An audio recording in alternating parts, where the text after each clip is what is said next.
Hi everyone, welcome back to the channel. I have a special deck to share with you today. It's possible you've seen it before. It was published in 2021, but I consider it to be a bit of a hidden gem and somewhat underrated. I think that perhaps its wider range of uses isn't always made obvious. So I thought we'd take a closer look at it today. And the deck that I'm sharing with you is called Tarot for Kids. This deck was created by Teresa Reed, so she wrote the guidebook that comes with it, and the illustrations are by Kaylee Whitman, and they're really quite charming. There's a softness to the deck, which is appropriate when you're hearkening back to that childhood aesthetic. The tuck box that it comes in is pretty sturdy for a tuck box. Eventually I'm going to get a bag for this deck because I'm really seriously considering putting it in the rotation for not just readings that I do independently, but when I do the seasonal public readings, like at psychic fairs and festivals and things like that. I think that this one's really great. So it's obvious that it's being marketed as a deck that children could work with and maybe start learning the tarot system, getting familiar with it. And it certainly is perfect for that. But actually, there are other reasons to use the deck. I think that it's a perfect deck for beginner readers of all ages. And I think it would be lovely to do inner child work for those of you that do that. I also think that if you have a client who is fragile, perhaps emotionally vulnerable, this would be a gentle deck that would be safe to use for them as well in readings. So it's got a nice approachability. The size of the cards is more in line with typical oracle decks than it is standard tarot. I'm not sure if they're 3x5, but that's what I would guess, or close to that. The stock's pretty good. It's pretty standard, I'd say. So it's got the flexibility. You could shuffle, but they're so big. I'm not a big traditional shuffler anyway, and I have very small hands. So I think that if there is a drawback to this, as far as it being appropriate for children, it would be the size of the cards. I like big cards for lots of reasons, but if you're a child with child-sized hands, maybe it's harder to manage them.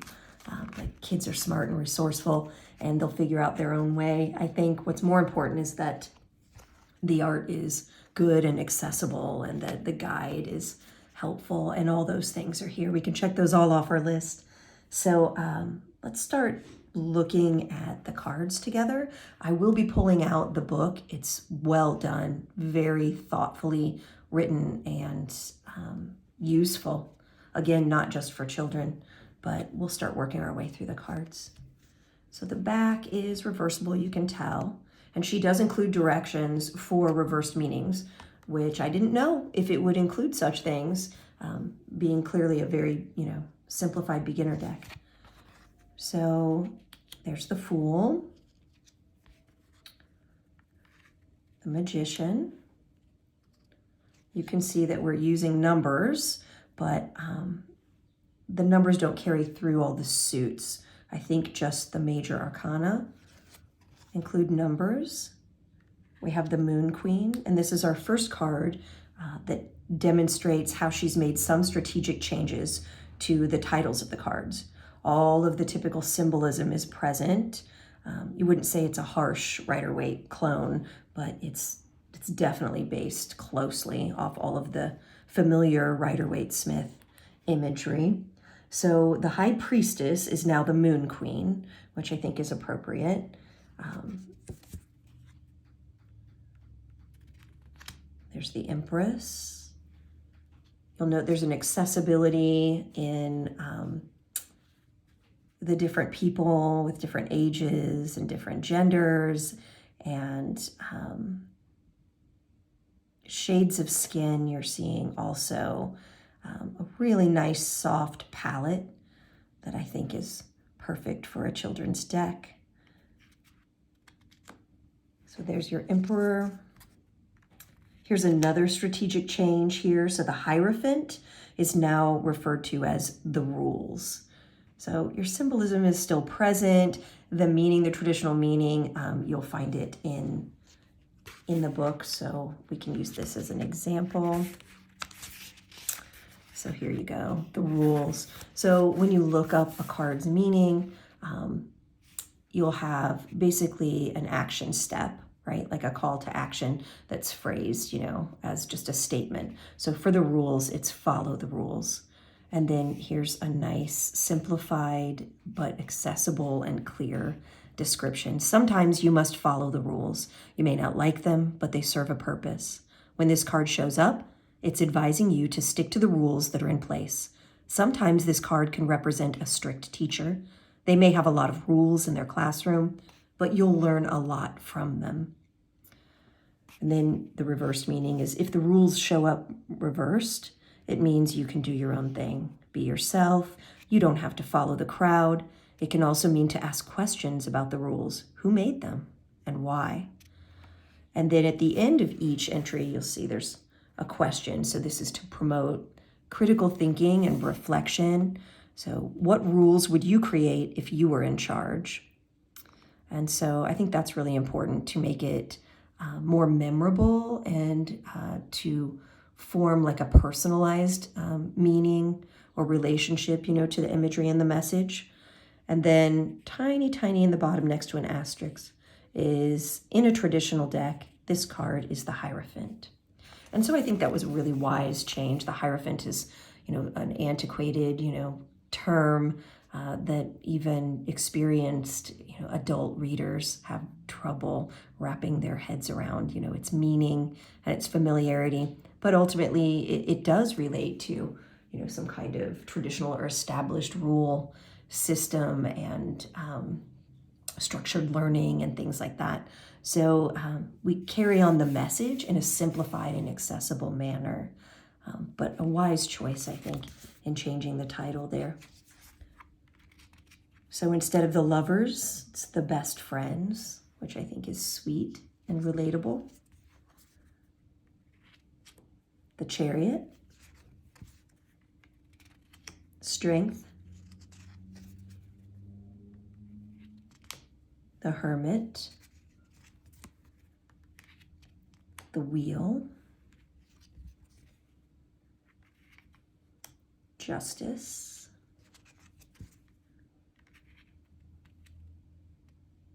patience. So instead of the Hanged Man, it's now called patience.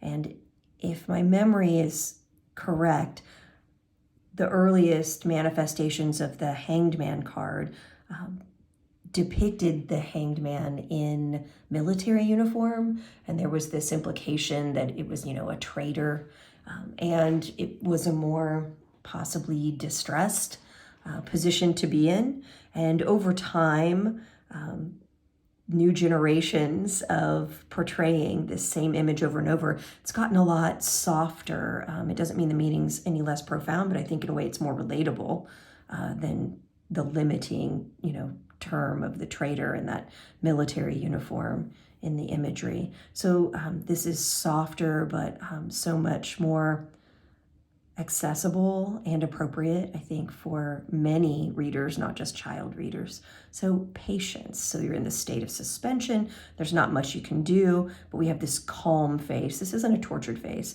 And really, this is the image of childhood. How many of us hung from tree limbs and jungle gyms, swing set bars, things like that, right? So you can relate to this. It doesn't look like a position of torture.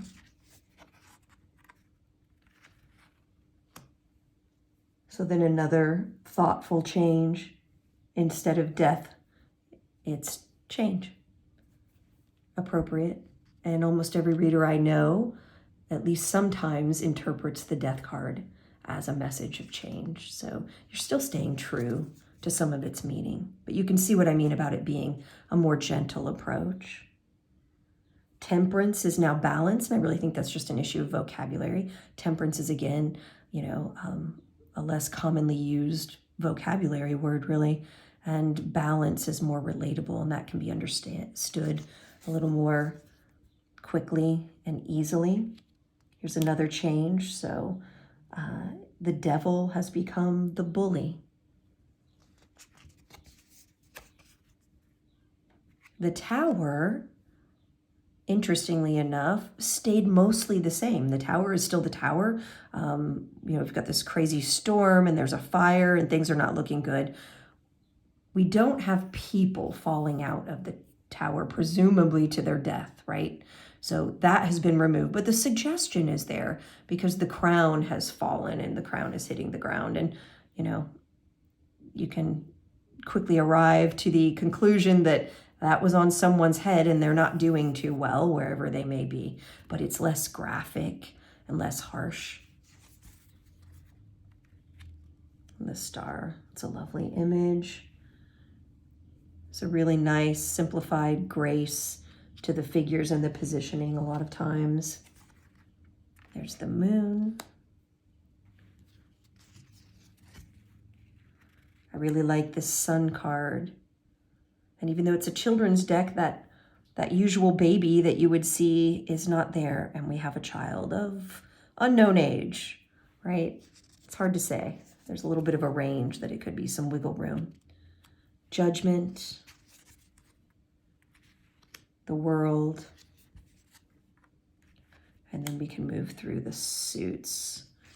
So I'll just kind of flip through them. A lot of times you're seeing this fairy tale, seems almost like vintage illustration style with soft palettes and restricted palettes, right? You really only have shades of green and earth tones, in this image for the most part. I guess there's a hint of blue. Lots of the blue-green going on. So some of the highlights of this deck to keep in mind are that the elements don't really play a role. I think they were in the mind of the creators. It's there if you want to tap into it. But as far as explaining it, teaching it in the guidebook, and making it overt and obvious, that the entire suit of cups is associated with water, and water is associated with emotions and feelings, and it's not doing all of that. So we'll look at some other things that the guidebook does in a moment. We'll flip through some more.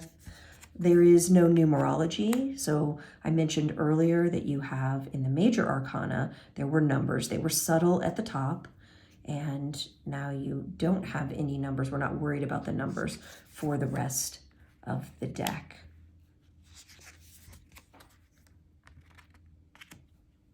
Queen of Wands, King of Wands,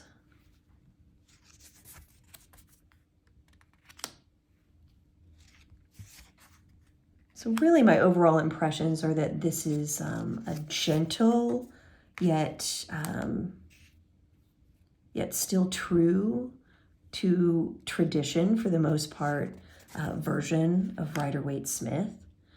It has been simplified, but it is not dumbed down, particularly when I think of not just the imagery, but the book and how things are explained. So we'll look at that in a moment. Each card has a call to action that's overt, like a statement in the beginning of the description. And then at the end, a question that would stimulate critical thinking and reflection. But that's really a call to action as well. It's calling on the reader to think, right?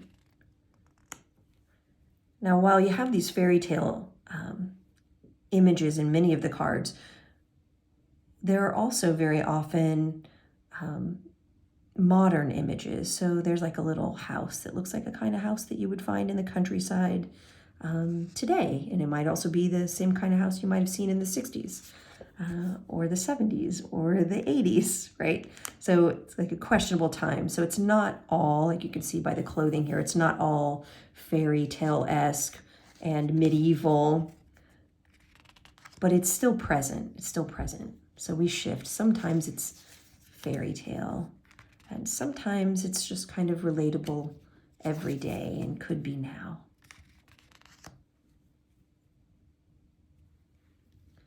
Another thing that I really like about the deck is that it has ambiguously young people.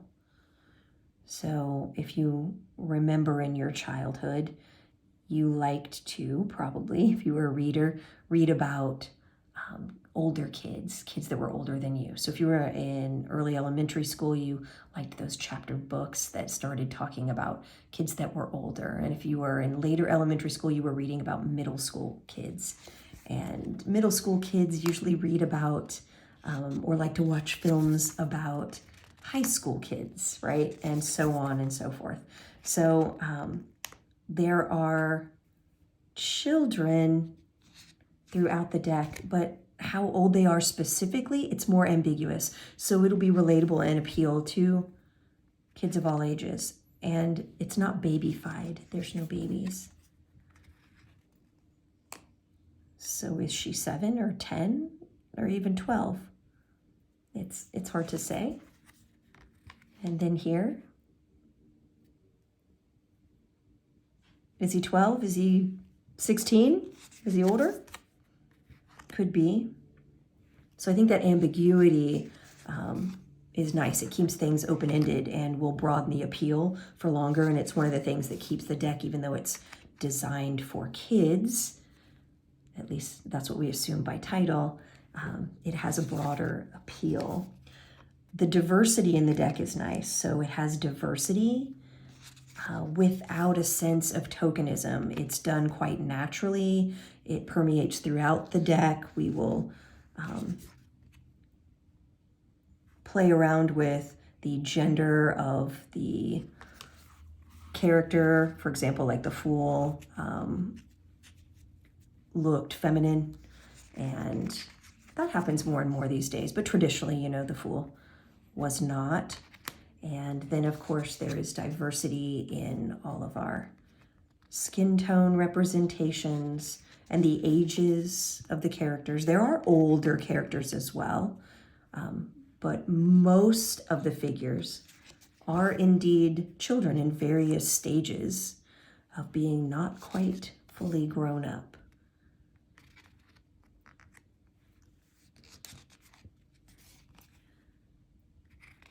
Creators were careful to not market this as a divination tool or as a tool for spiritual development.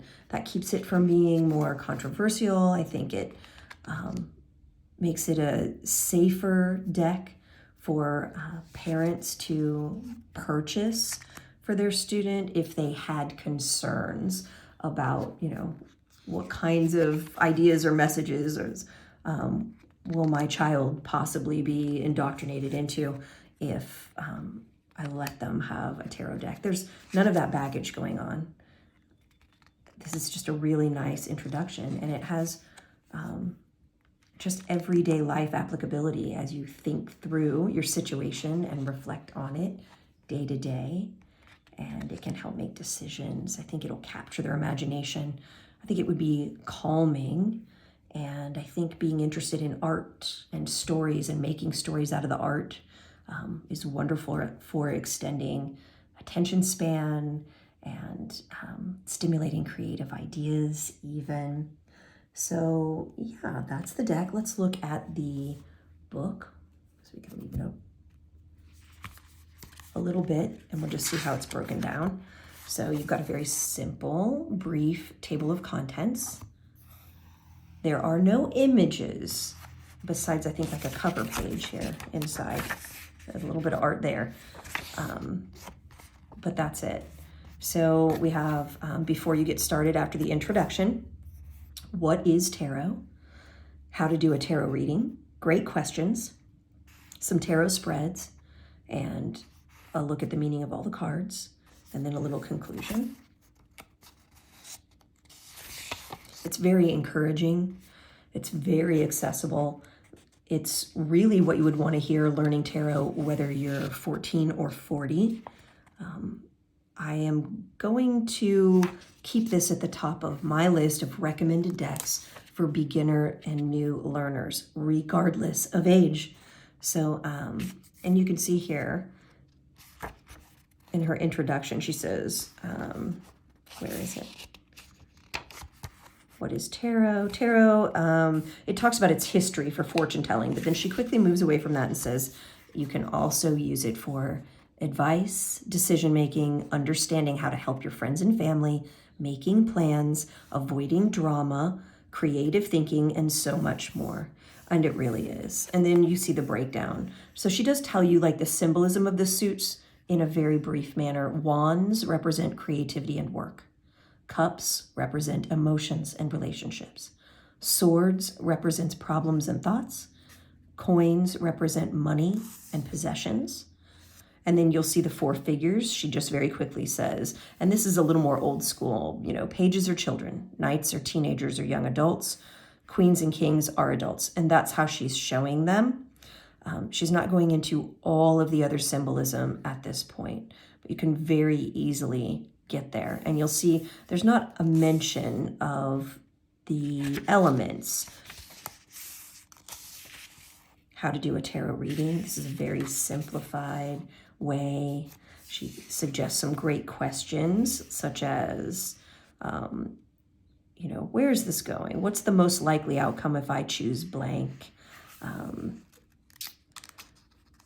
What do I need to know about this situation? That's a recommended question that I give people that I read for when they're struggling to phrase what they would like to know or what they would like to use as their, jumping off point with a reading.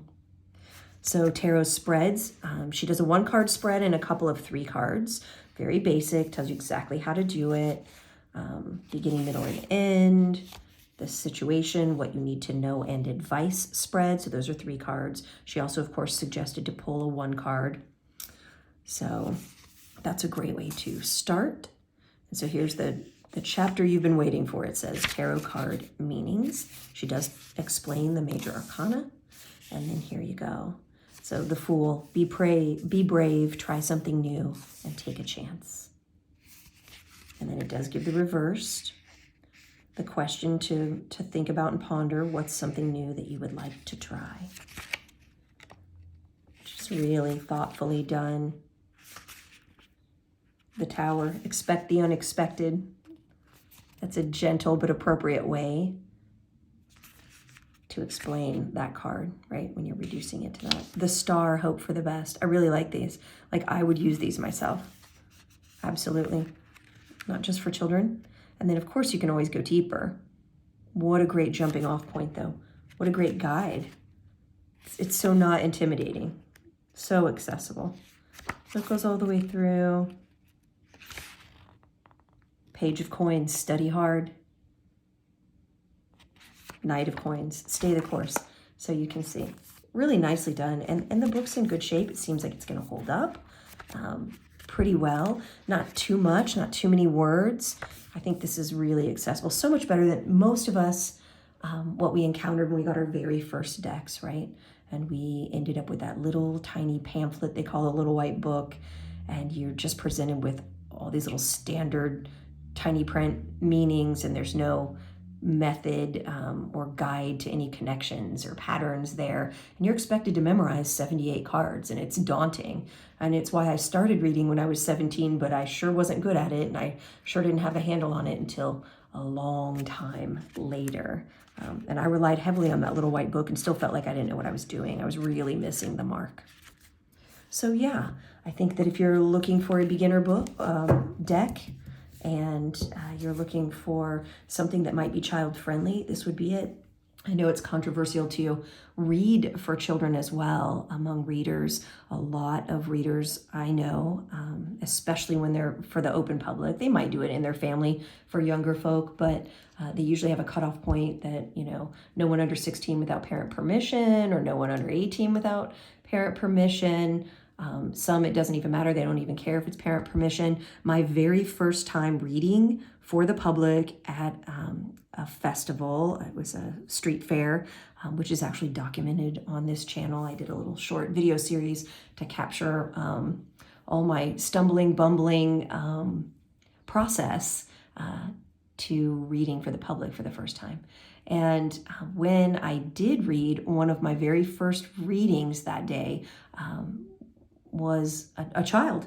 It was a father and son, and the boy was about, I'd say 11. And I hadn't thought about, will I read for children? What are my rules on this? Not in a harsh way. I hadn't come up with my answer or official policy and what the cutoff was. So I just went with my gut. He looked so excited, like he was about to see some magic. But he also had this skeptical face, like he wanted to believe, but I was going to disappoint him. And the dad just thought it was a fun lark. It's what he wanted to do. He kept talking about it, so they'd passed my booth a few times, and it's still all he wanted to do by the end of their trip. So they went back to my booth and got a reading.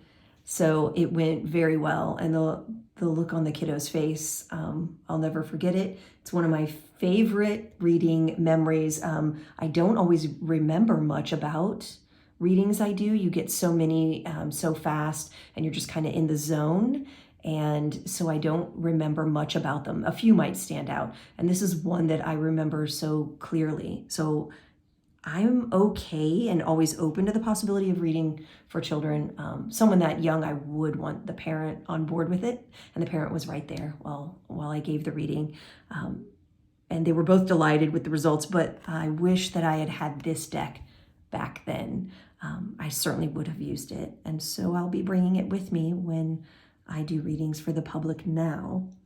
I hope that you got a good look, and I'd be curious to see what your first impressions are if you've never seen this deck before or you've never explored it this closely. If you are already using the deck or work with the deck or know someone who does, or you have thought about other uses for the deck besides those that I've suggested here, I would love to hear about that as well. Feel free to comment below. And as always, thanks for watching.